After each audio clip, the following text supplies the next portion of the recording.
आज मैं आपको कुछ ऐसी बातें बताने जा रही हूँ जिसको सुन करके आपको बहुत आश्चर्य होगा कि किस तरीके से आप एक संशय में, एक डिलेमा में जी रहे हैं। एक वीडियो है जो मैंने जो 28 मिनट और 48 सेकंड का वीडियो था, उसको मैंने बहुत छोटा किया। उसमें से जो मोस्ट इम्पॉर्टेंट बात थी वो 1 मिनट 26 सेकंड का वीडियो मैंने निकाला और वो मैं लगभग रोज़ डालती हूँ अपने फेसबुक पेज पे और स्टोरी पर डालती हूँ। स्टोरी पर डालने से वो 26 सेकंड का होता है, लेकिन जो उसकी जो बातें हैं, उस वीडियो की जो मूल बातें हैं जो वो कन्वे करना चाहता है, वो आप तक पहुँचती हैं। मैं हर दिन यही सोचती हूँ कि किस तरीके से लोगों को जगाया जाए। एक सनातन धर्म का पालन कर रहे हैं हम लोग, लेकिन बहुत सारी चीज़ें हैं जो हम आज भी बहुत गलतफ़हमियों में जी रहे हैं। उस वीडियो का थोड़ा-सा मैं आपको एक्सप्लेन करती हूँ। कुछ इस प्रकार से है कि सनातन धर्म इस पृथ्वी का सबसे पुराना, सबसे ओल्डेस्ट सिविलाइजेशन अगर है तो वो है सनातन धर्म। और आज अगर हम देखते हैं तो तीसरे पायदान पे पहुंच चुका है हिंदुइज़्म।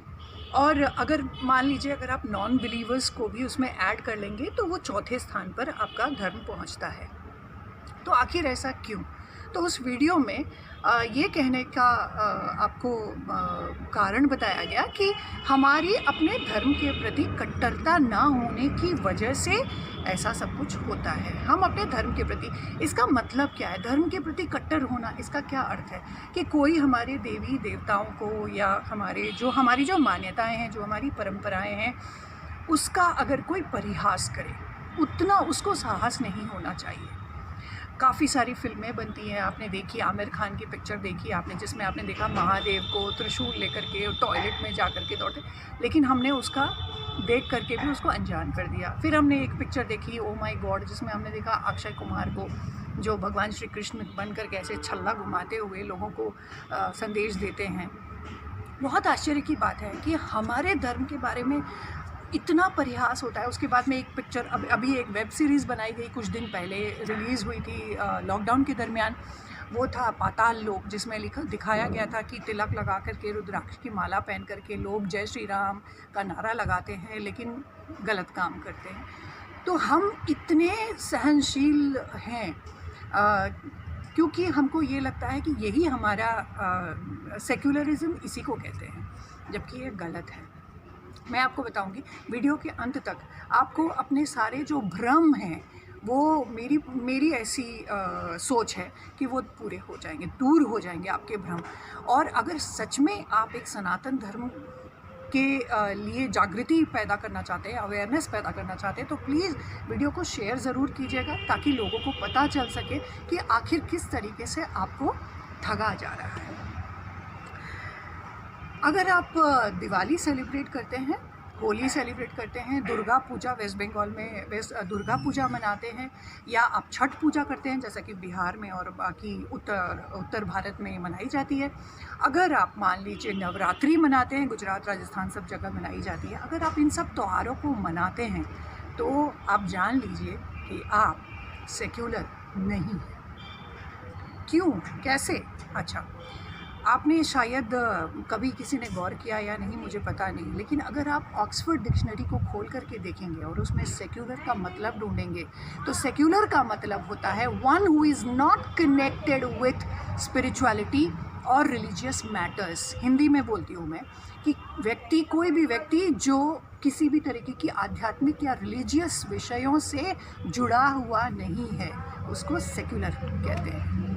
अब सवाल ये आता है कि ये आपके ऊपर थोपा किसने, कैसे हुआ, कैसे? तो हिंदुस्तान था, हिंदुस्तान का जब बंटवारा हुआ तो उसके दो भाग हुए, एक पाकिस्तान जिसमें मुस्लिम आबादी को भेजा गया, मुस्लिम आबादी ने चूज़ किया कि वो पाकिस्तान जाएंगे।